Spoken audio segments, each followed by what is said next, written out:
With just cardboard for cover, Iman gave birth to her baby girl 15 days ago, here under this olive tree.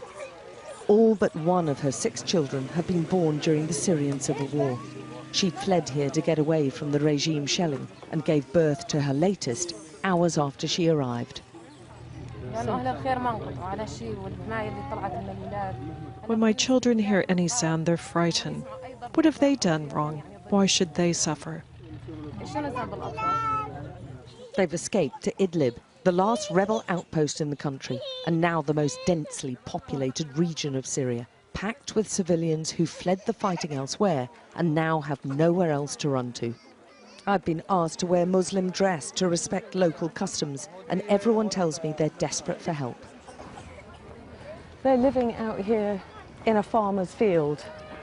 Hundreds of people, hundreds of families, all camped under trees, look, with just a few blankets tied up to give them some shelter.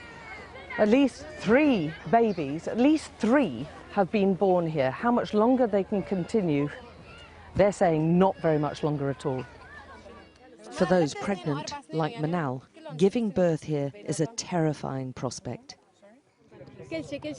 Everything is so difficult here. There's no water, there's no electricity, there are no toilets, no bathrooms. And more than one echoed Heber's words. She gave birth to her 3rd daughter in the olive grove 12 days ago, but like everyone else here, cannot countenance a Syria under complete control of Bashar al-Assad. We cannot live under Assad. He's killed so many of us. We need to go to Turkey or Europe. If the Turkish won't open the border, we will break it down.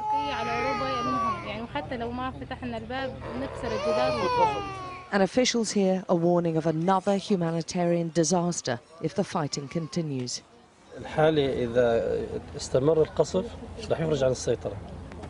If the bombing and shelling continues, the situation will be catastrophic. We cannot absorb this huge number of people.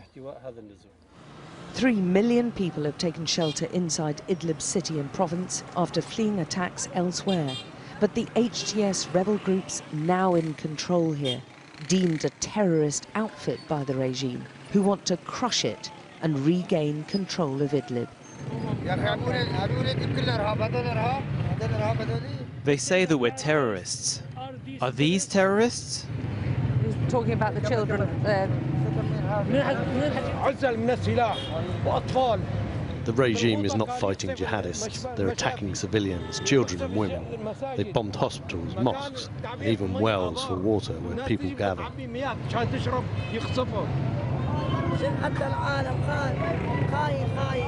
If they come here, they will kill us. Bashar al-Assad is a criminal. He will kill the people. This is what they're fleeing, a sudden surge in airstrikes and fighting after the breakdown of a ceasefire brokered by Russia and Turkey. Neighbouring Turkey is watching this with mounting concern, as more and more people gather on its border amid growing demands to let them in or through. We can't stay here waiting for crumbs of food without a job, without doing anything. We will break the border wall down and cross to Turkey or Europe.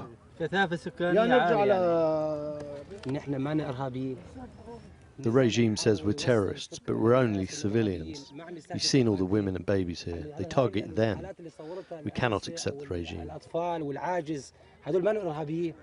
And that is unlikely to change if the fighting doesn't stop, and it's the most vulnerable who'll suffer.